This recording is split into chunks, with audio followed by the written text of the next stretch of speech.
നമസ്കാരം.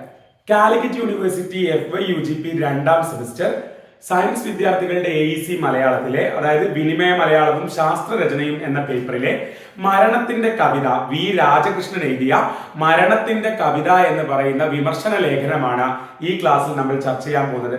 ഇതിന്റെ ഒന്നാം ഭാഗം മാധവിക്കുട്ടിയുടെ പക്ഷിയുടെ മണം എന്ന കവിത അവതരിപ്പിച്ച് ചെയ്തിട്ടുണ്ടായിരുന്നു. അത് കണ്ടതിന് ശേഷം മാത്രം ഇതിലേക്ക് വരിക, എങ്കിലേ ഈ ലേഖനം മനസ്സിലാവൂ. അപ്പൊ നമുക്ക് നേരെ ഈ വിമർശന ലേഖനത്തിലോട്ട് കടക്കാം. മരണത്തിന്റെ കവിത രാജകൃഷ്ണൻ. നോട്ട്സ് വേണമെങ്കിൽ താഴെ കമന്റ് ബോക്സിൽ പിൻ ചെയ്ത് വെച്ചിരിക്കുന്ന ലിങ്കിലൂടെ ഗ്രൂപ്പിൽ ജോയിൻ ചെയ്തോളൂ കേട്ടോ. അപ്പൊ നോക്കാം. മരണത്തിന്റെ കവിത രാജകൃഷ്ണൻ. ഒറ്റ നോട്ടത്തിൽ മാധവിക്കുട്ടിയുടെ കഥാപ്രപഞ്ചത്തിന് ഒരു ഏകദാനതയുണ്ട്. എന്ന് വെച്ചാൽ മാധവിക്കുട്ടി എഴുതിയ കഥകളൊക്കെ നോക്കിക്കഴിഞ്ഞു കഴിഞ്ഞാൽ ആ കഥകൾക്കെല്ലാം ഒരു സാമ്യമുണ്ട്, എല്ലാത്തിനും ഒരു പൊതു സ്വഭാവമുണ്ട്. അതാ പറഞ്ഞത്. എന്നുവെച്ചാൽ അധികം വെറൈറ്റി കഥകൾ അദ്ദേഹം എഴുതിയിട്ടില്ല. പരപ്പാർന്ന വിഷയങ്ങൾ തേടി മാധവിക്കുട്ടി ഒരിക്കലും ജീവിതത്തിന്റെ സമതലങ്ങളിൽ ചുറ്റി സഞ്ചരിച്ചിട്ടില്ല. വ്യത്യസ്തങ്ങളായ പരപ്പാർന്ന ആഴമുള്ള വിഷയങ്ങൾ അന്വേഷിച്ച് മാധവിക്കുട്ടി അധികം നടന്നിട്ടില്ല.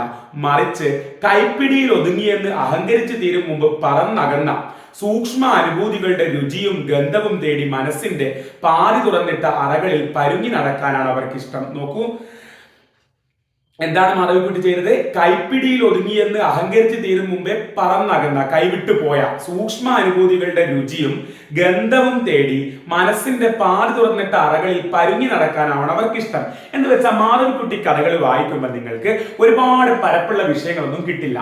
പക്ഷെ മിക്കവാറും അവരുടെ കഥകളിൽ പലതും നഷ്ടപ്പെട്ട സ്ത്രീകളുടെ ഇമോഷൻസ് ആയിരിക്കും. ഭർത്താവുണ്ട് എന്നാൽ പരിഗണനയില്ല, ഭർത്താവ് പരിഗണിക്കുന്നില്ല, അങ്ങനെ മറ്റു ബന്ധങ്ങളിലേക്കൊക്കെ പോകുന്ന സ്ത്രീകളെയൊക്കെയാണ് കൂടുതലും കാണാറുള്ളത്. അപ്പോൾ മിക്കവാറും കഥകളിൽ അതൊക്കെ തന്നെ. എന്ന് വെച്ച് കഴിഞ്ഞാൽ ഒരുപാട് വിഷയങ്ങളിൽ അദ്ദേഹം പോയിട്ടില്ല മാധവിക്കുട്ടി. എന്നാൽ ഈ പറഞ്ഞ ഇമോഷൻസ് രേഖപ്പെടുത്താനാണ് അദ്ദേഹം കൂടുതൽ ശ്രമിച്ചത്.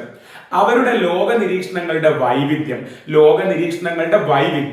നിങ്ങളെ അത്ഭുതപ്പെടുത്തിയെന്ന് വരില്ല. കാരണം അധികത്തിലും ഒന്ന് തന്നെയാണ് ഇമോഷൻസ് തന്നെ പറയുന്നത്.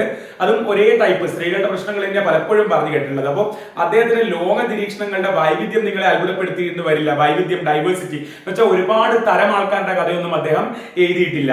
എന്നാൽ ലോകം തങ്ങളിൽ ഏൽപ്പിച്ച മുറിവുകൾ മറച്ചു പിടിക്കാനായി വെറുതെ പാടുപെടുന്ന തന്റെ കഥാപാത്രങ്ങളുടെ ബോധമണ്ഡലത്തിലേക്ക് അവർ നൽകുന്ന പിടയ്ക്കുന്ന ഉൾക്കാഴ്ചകൾ നിങ്ങളെ ഏറെ നേരം അസ്വസ്ഥരാക്കും. അതായത് മാധവിക്കുട്ടിയുടെ കഥകൾ വായിക്കുമ്പോൾ നിങ്ങൾക്ക് ഒരുപാട് ടൈപ്പ് കഥകളൊന്നും കിട്ടില്ല. അപ്പം മാധവിക്കുട്ടിയുടെ ലോക വീക്ഷണത്തിന്റെ വൈവിധ്യം നിങ്ങളെ അത്ഭുതപ്പെടുത്തില്ല. കാരണം പല രീതിയിലുള്ള കഥകളൊന്നും രചിച്ചിട്ടില്ല. പക്ഷെ അദ്ദേഹത്തിന്റെ കഥകൾ വായിക്കുമ്പോൾ ഓരോ കഥാപാത്രത്തിന്റെയും ഇമോഷൻസ് നിങ്ങൾ ഒരുപാട് ചിന്തിപ്പിക്കുന്നുള്ളതാണ്, അസ്വസ്ഥരാക്കുന്നുള്ളതാണ്. ഈ കഥ പറച്ചിലുകാരി അഥവാ മാധവിക്കുട്ടി പിശുക്കി മാത്രം ഉപയോഗിക്കുന്ന വാക്കുകളുടെ ഉപരിതലത്തിൽ പകിട്ടോ മോടിയോ കലർന്ന യാതൊന്നുമില്ല.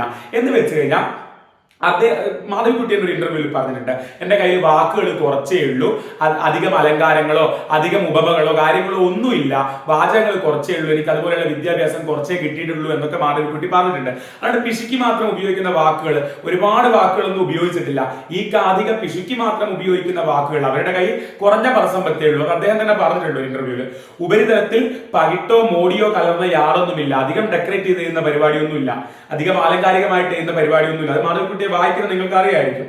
അതിനിടയിൽ ശരീരത്തിന്റെ ആവശ്യങ്ങൾക്കും ആത്മാവിന്റെ മോഹങ്ങൾക്കും ഇടയിൽ വിതുമ്പി നിൽക്കുന്ന സ്ത്രീത്വത്തിന്റെ സ്ഥായിയായ ഉത്കണ്ഠ കൂടി നിൽക്കുന്നത് കാണാം. അപ്പോ അവരുടെ ആ കുറഞ്ഞ വാക്കുകളിൽ കുറഞ്ഞ പരസമ്പത്തേ ഉള്ളൂ, കുറച്ച് വാക്കുകളെ അദ്ദേഹത്തിന്റെ കയ്യിലുള്ളൂ. ആ എഴുത്തിൽ വാക്കുകളിൽ എന്ത് കാണാം?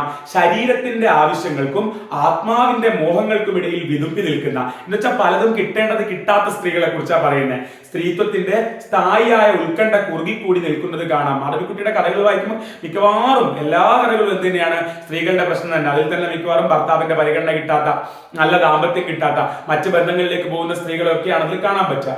മാധവിക്കുട്ടിയുടെ കഴിഞ്ഞ 25 കൊല്ലക്കാലത്തെ സർഗ സംഭാവനയുടെ ചരിത്രം എന്ന് വെച്ചാൽ കഴിഞ്ഞ 25 കൊല്ലമായിട്ട് മാധവിക്കുട്ടി എഴുതിയ കഥകൾ അല്ലെങ്കിൽ സാഹിത്യം ചരിത്രം പരിശോധിക്കുമ്പോൾ നമ്മുടെ നാട്ടിൽ ചില എഴുത്തുകാരെ പറ്റി വിമർശകർ പതിവായി ഉപയോഗിക്കുന്ന അർത്ഥത്തിൽ വളർച്ചാ വികാസം തുടങ്ങിയ സംജ്ഞകൾ ഏതാണ്ട് അപ്രസക്തമായി തീരുന്നു. അപ്പൊ നമ്മുടെ രാജകൃഷ്ണൻ പറയാണ്, എഴുതുന്ന സമയത്ത് കഴിഞ്ഞ 10-25 കൊല്ലമായിട്ട് മാധവിക്കുട്ടി എഴുതിയിട്ടുള്ള അദ്ദേഹത്തിന്റെ സാഹിത്യം മുഴുവൻ എടുത്ത് പഠിക്കുകയാണെങ്കിൽ അവർക്ക് വലിയ വളർച്ചയും വികാസവും ഒന്നും വന്നിട്ടില്ല. എന്ന് വെച്ചാൽ ആദ്യകാലത്ത് അവർ എഴുതിയ അതേ ടൈപ്പ് സാധനങ്ങളാണ് പിൽക്കാലത്ത് എഴുതിയത്.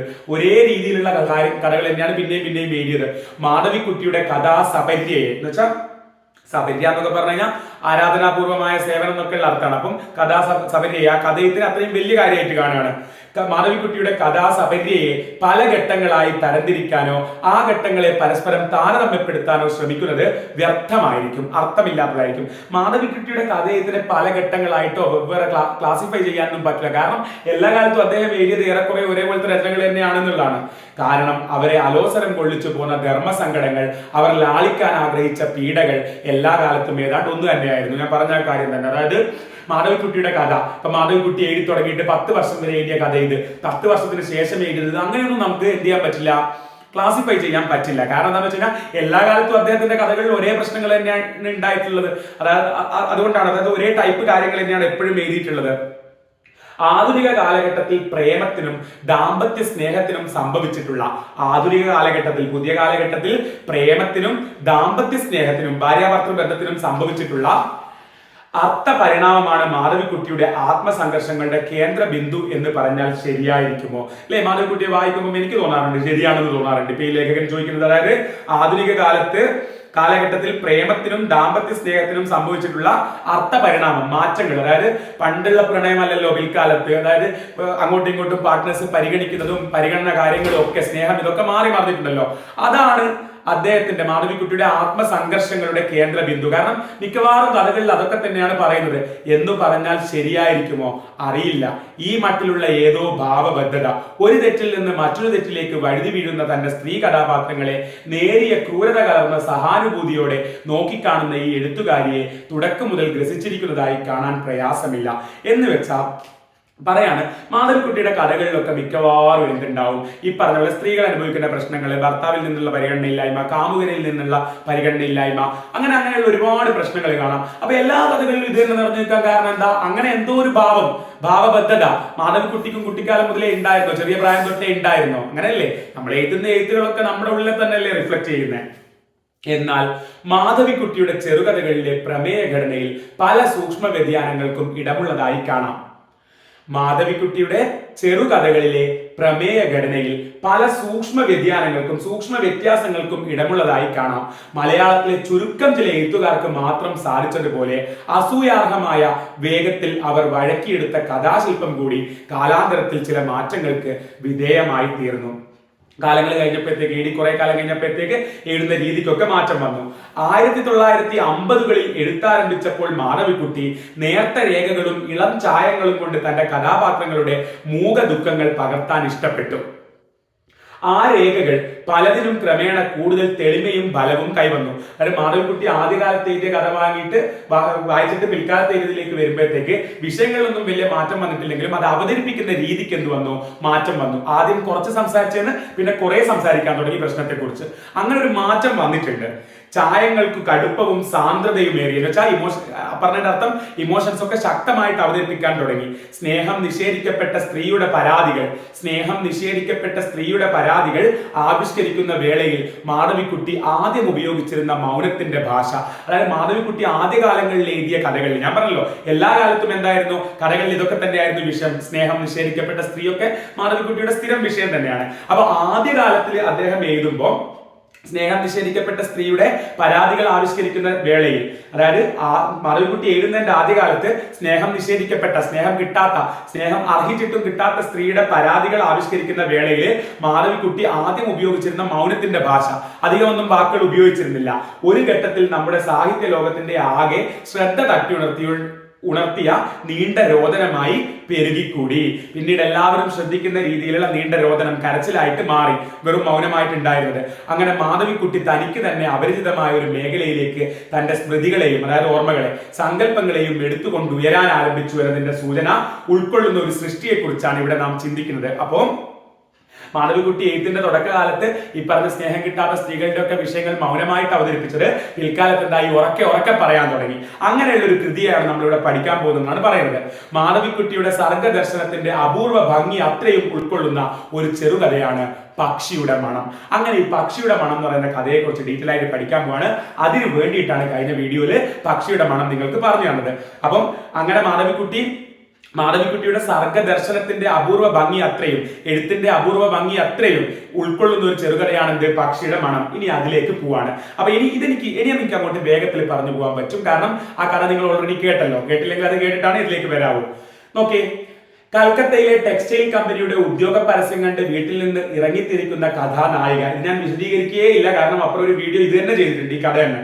കഥാനായിക 7 നിലകളുള്ള ഒരു കൂറ്റൻ കെട്ടിടത്തിൽ എത്തിപ്പെടുന്നു. കെട്ടിടത്തിന്റെ 1-ാം നിലയിൽ ഡൈങ് DYING എന്ന് എഴുതി വെച്ച ഒരു മുറിയിൽ അപരിചിതനായ ഒരു ചെറുപ്പക്കാരൻ മദ്യപിച്ചു കൊണ്ടിരിക്കുന്നത് അവൾ കാണുന്നു. അയാൾ ധരിച്ചിട്ടുള്ള വെണ്ണ നിറത്തിലുള്ള ബുഷ് ഷർട്ടും അയാളുടെ കനത്ത രോമങ്ങൾ വളർന്നു നിൽക്കുന്ന ശക്തമായ കൈവിരലുകളും അവളിൽ ആദ്യം തന്നെ പരിഭ്രമം ഉണർത്തുന്നു. ഒന്നും പറയണ്ടല്ലോ, ആ വീഡിയോ കണ്ടുവരികയല്ലേ നിങ്ങള്. അവൾ കരുതിയതുപോലെ തുണിക്ക് ചായം കൊടുക്കലല്ല. തുണിക്ക് ചായം കൊടുക്കൽ ഏതാ? Dying DYEING. എന്നാൽ DYING മരിക്കുക എന്നുള്ള ബോർഡായിരുന്നു അത്. മറിച്ച് മരണം ഏർപ്പെടുത്തി കൊടുക്കലാണ് തന്റെ ജോലി എന്ന് അയാൾ അവളോട് പറയുന്നു. തുടർന്ന് അയാൾ മരണത്തിന്റെ മനോഹാരിതകളെ കുറിച്ച് സംസാരിച്ചു തുടങ്ങുന്നു. ഒടുവിൽ തനിക്ക് മരിക്കാൻ സമയമായില്ല എന്ന് തീരുമാനിച്ച് അയാളോട് യാത്ര പറഞ്ഞതിനു ശേഷം അവൾ ധൃതിയിൽ താഴത്തേക്കുള്ള ലിഫ്റ്റിൽ കയറിക്കൂടുന്നു. അതൊരു കേടുവന്ന ലിഫ്റ്റ് ആയിരുന്നു. അതിനുള്ളിലെ മുഴക്കത്തിൽ നിന്നും ഇരുട്ടിൽ നിന്നും അവൾ പുറത്ത് കടക്കുകയുണ്ടായില്ല. ഇത്രയുമാണ് ഈ കഥയിൽ വിവരിച്ചിട്ടുള്ള സ്ഥൂല സംഭവം എന്ന് വെച്ചാൽ മെയിൻ ആയിട്ടുള്ള കഥ. നമ്മൾ കണ്ട വായിച്ച കഴിഞ്ഞ വീഡിയോയിൽ സംസാരിച്ച പക്ഷിയുടെ മണത്തിലെ മെയിൻ കണ്ടന്റ് ഇതായിരുന്നില്ലേ? യെസ്, നിങ്ങൾക്കറിയാം. എന്നാൽ ഈ സംഭവം യഥാർത്ഥത്തിൽ നടക്കുന്നതാണോ അതോ മതിഭ്രമത്തിന്റെ ഭ്രാന്തിന്റെ മട്ടിലുള്ള ഒന്നാണോ എന്ന് വ്യവച്ഛേദിക്കാനാവാത്ത, വ്യത്യാസം വരുത്തി പറയാനാവാത്ത, അതായത് വേർതിരിച്ച് കാണാനാവാത്ത മട്ടിൽ വിലോലമാണ് അതിന്റെ ആഖ്യാനം. ആ കഥ വായിക്കുമ്പോൾ ശരിക്കും ഇതുണ്ടായതാണോ? ഇങ്ങനെയൊന്നും ഉണ്ടാവില്ല. ആ കൺഫ്യൂഷനിൽ നമ്മൾ എത്തും. ഇത് റിയൽ ആണോ, ഇനി സ്വപ്നമാണോ, സർറിയലിസ്റ്റിക് അപ്രോച്ച് ആണോ, അങ്ങനെ കുറെ ചിന്തകളിലേക്ക് നമ്മൾ എത്തും. അത് വായിക്കുമ്പോൾ ആ കഥ വായിച്ചു കേട്ട നിങ്ങൾക്കറിയാം, അല്ലെങ്കിൽ വായിച്ച നിങ്ങൾക്കറിയാം എന്താണ് അവിടെ അത് റിയൽ ആണോ അല്ലയോ എന്നുള്ളൊരു സംശയത്തിൽ നമ്മൾ എത്തും. ടെക്സ്റ്റൈൽ കമ്പനിയുടെ ഓഫീസ് തേടി നടക്കുന്ന നായിക തെറ്റായ ബോർഡ് തൂക്കിയ മുറിയിൽ ചെന്ന് എത്തിയതിനു ശേഷം ഉറങ്ങിപ്പോയതായി കഥയിൽ പറയുന്നുണ്ട്. ഒരുപക്ഷെ ആ മയക്കത്തിന്റെ തുടർച്ചയായിരിക്കാം അവൾക്കുണ്ടാകുന്ന വിചിത്ര അനുഭവം. സ്വപ്നമേത് സത്യമേത് എന്ന് തിരിച്ചറിയാൻ കഴിയാത്ത ഒരു മാനസിക അവസ്ഥയിലാവാം അവൾ അന്നോളം അറിഞ്ഞിട്ടില്ലാത്ത പേടിയും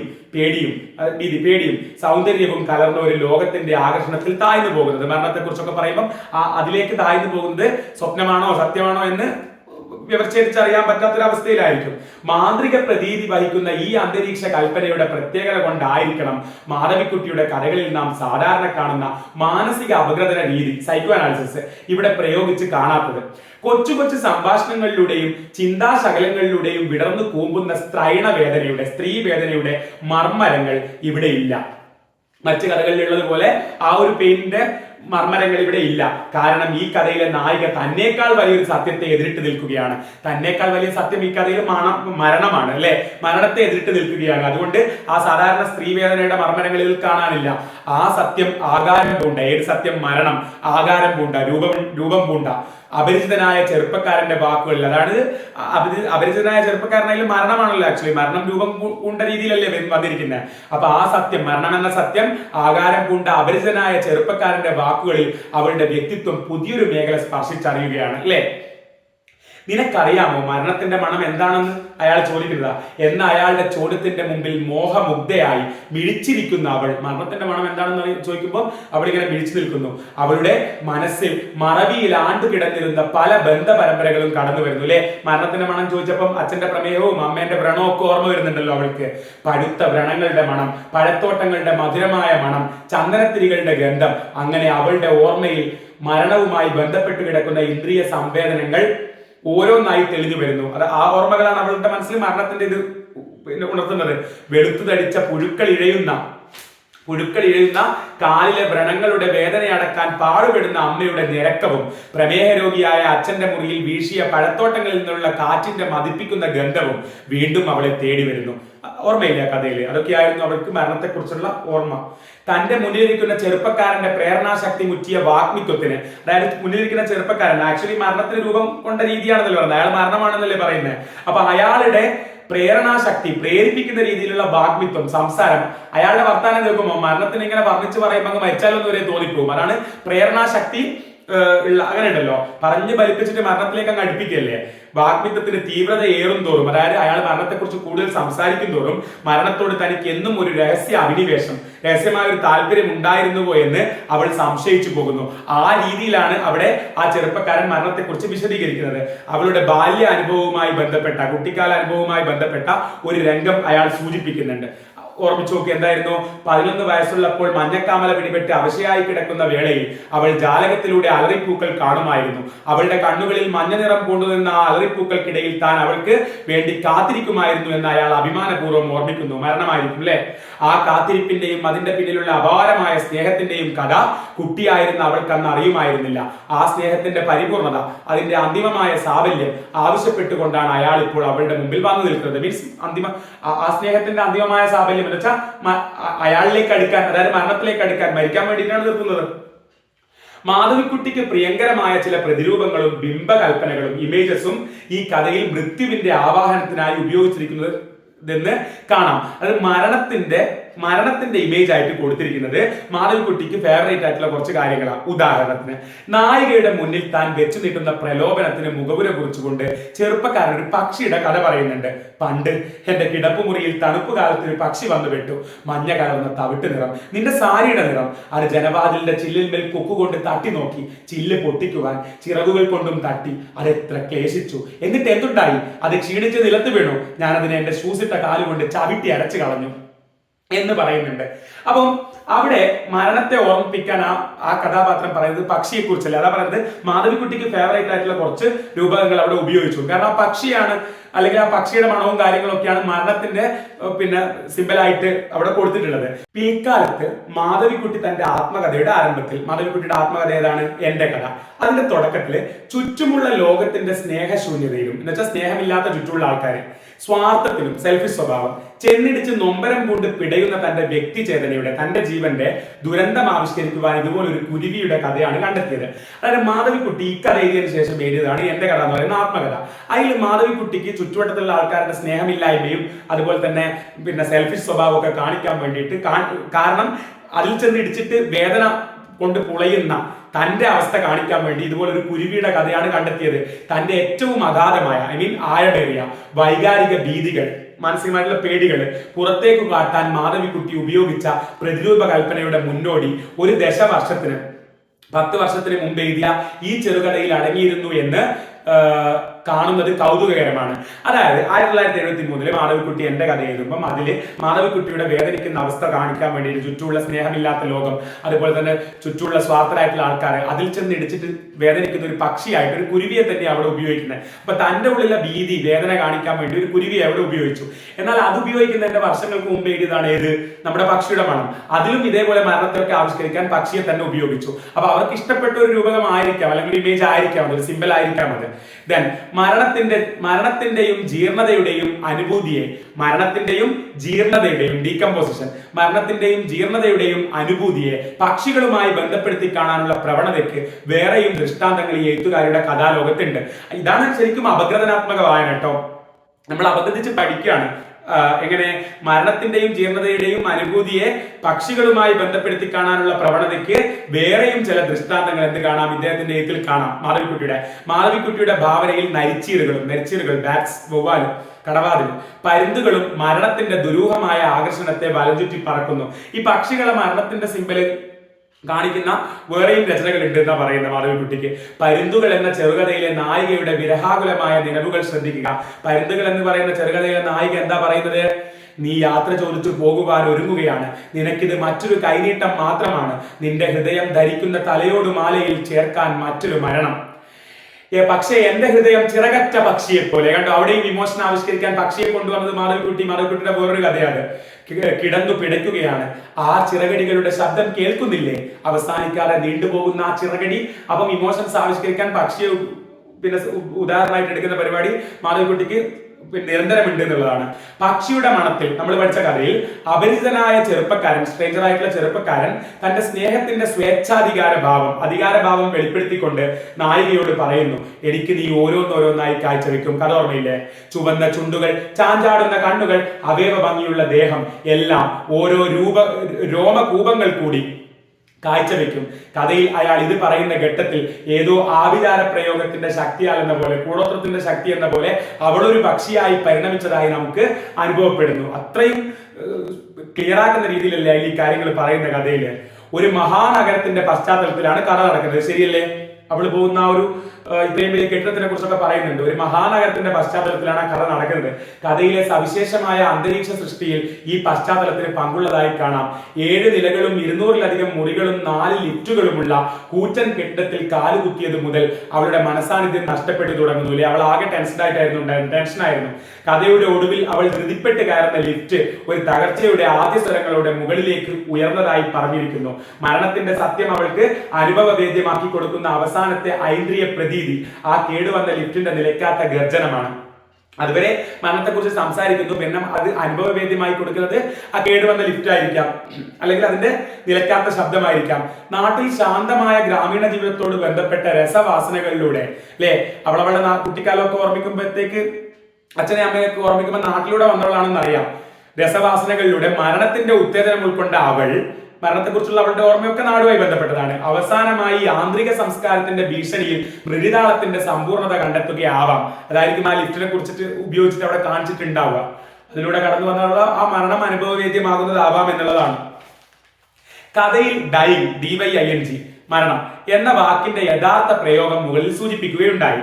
ഒറ്റ നോട്ടത്തിൽ ഈ ശ്ലേഷം എന്ന് പറഞ്ഞാൽ മലയാളത്തിൽ ഒരു അലങ്കാരം കേട്ടോ. അതായത് രണ്ടും ഒരുപോലെ ആയി പോകുന്നത്. ഇവിടെ ഇപ്പം ഡൈങ്ങും മരണവും ചായം തേക്കലും ഒരുപോലെ കണ്ടില്ലേ, അതിനുപയോഗിച്ച വാക്ക ശ്ലേഷം. ഒറ്റ നോട്ടത്തിൽ ഈ ശ്ലേഷം സ്വല്പം പ്രകടമായ ഒന്നാണ്. അതോടൊപ്പം തുണിക്ക് ചായം ചേർക്കൽ എന്നതുപോലെ തന്നെ മരണവും ഒരു കലയാണ് എന്ന സൂചന ഇതിൽ അടങ്ങിയിട്ടുണ്ട്. ചെറിയ വ്യത്യാസത്തിൽ വാക്ക് ഉപയോഗിക്കുമ്പോഴും രണ്ടും ഒരു കലയാണെന്ന് പറയാണ്. ഒരു കലാകാരന്റെ ഏകാഗ്രമായ അർപ്പണ ബുദ്ധിയോട് കൂടിയാണ് ചെറുപ്പക്കാരൻ നായികയ്ക്ക് തന്റെ ഉദ്ദേശ ലക്ഷ്യങ്ങൾ വിവരിച്ചു കൊടുക്കുന്നത്, ശരിയല്ലേ?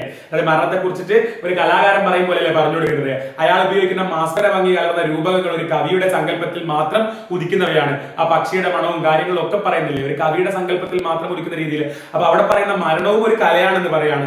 ഈ ചെറുകഥ വെളിച്ചം കണ്ടതിന് അടുപ്പിച്ച കാലത്ത് ആത്മഹത്യ ചെയ്ത സിൽവിയ പ്ലാത്തിന്റെ അലൗകിക സൗന്ദര്യം കലർന്ന അനുദ്യാനങ്ങളാണോ ഈ ആശയത്തിന് പിന്നിലുള്ള പ്രേരണ? ഈ സിൽവിയ പ്ലാത്ത് എന്ന് പറയുന്നത് ഒരു അമേരിക്കൻ പോയറ്റസാ, കവയിത്രി മാത്രമല്ല, ഗദ്യമൊക്കെ എഴുതിയിരുന്നു. അപ്പൊ അവര് ഏകദേശം ഈ കഥയിൽ, മാധവിക്കുട്ടി കഥ എന്ന കാലത്താണ് ആത്മഹത്യ ചെയ്തത്. ചെറുപ്പക്കാരിയായിരുന്നു. എന്റെ പഴയ വായനയിലുള്ള ഓർമ്മയിൽ പറയാണ്, കാർബൺ മോണോക്സൈഡ് പോയിസൺ അടിച്ചിട്ട് എങ്ങനെയാണ് അവർ ആത്മഹത്യ ചെയ്തത്. അമേരിക്കൻ ഓതറായിരുന്നു, ചെറിയ പ്രായത്തിൽ ആത്മഹത്യ ചെയ്തു. അപ്പൊ ആത്മഹത്യ ചെയ്ത സിൽവിയ പ്ലാത്തിന്റെ അലൗകിക സൗന്ദര്യം കലർന്ന അനുദ്യാനങ്ങളാണോ ഈ ആശയത്തിന് പിന്നിലുള്ള പ്രേരണ? അപ്പൊ ഏകദേശം ആ കാലഘട്ടത്തിൽ, ഈ കഥ എഴുതുന്ന കാലഘട്ടത്തിൽ ആത്മഹത്യ ചെയ്ത ഈ സിൽവിയ പ്ലാത്ത് ഈ കഥ എഴുതാൻ മാധവിക്കുട്ടിക്ക് പ്രേരണയായിട്ടുണ്ടോ എന്നുള്ളതാണ്. പ്ലാത്തിന്റെ ഡൈങ് ഈസ് എൻ ആർട്ട്, മരണം ഒരു കലയാണെന്നുള്ളത് എന്നാരംഭിക്കുന്ന കവിത ഇംഗ്ലീഷ് കവയിത്രി കൂടിയായ മാധവിക്കുട്ടിയെ വേട്ടയാടി കാണാൻ ഇടയുണ്ട്. അങ്ങനെയൊക്കെ ആയിരിക്കാം ഇത് എഴുതിയിരിക്കുന്നത് പറയാണ്. മാധവിക്കുട്ടി ഇംഗ്ലീഷ് കവയിത്രി കൂടിയല്ലേ, കമലാദാസ് എന്നുള്ള പേരിൽ ഇംഗ്ലീഷിൽ കവിതകൾ എഴുതിയിട്ടുണ്ടല്ലോ. അപ്പൊ അത് ഡൈങ് ഈസ് ആൻ ആർട്ട് എന്ന് പറയുന്ന സിൽവിയ പ്ലാത്തിന്റെ ആ ഭാഗം വായിച്ചതും ഇവർക്ക് ഇൻഫ്ലുവൻസ് ആയിട്ടുണ്ടാവും ഈ കഥ എഴുതാൻ എന്ന് പറയാണ് കേട്ടോ. ഇത്രേ ഞാൻ ഈ വീഡിയോയിൽ ഉൾപ്പെടുത്തുന്നുള്ളൂ.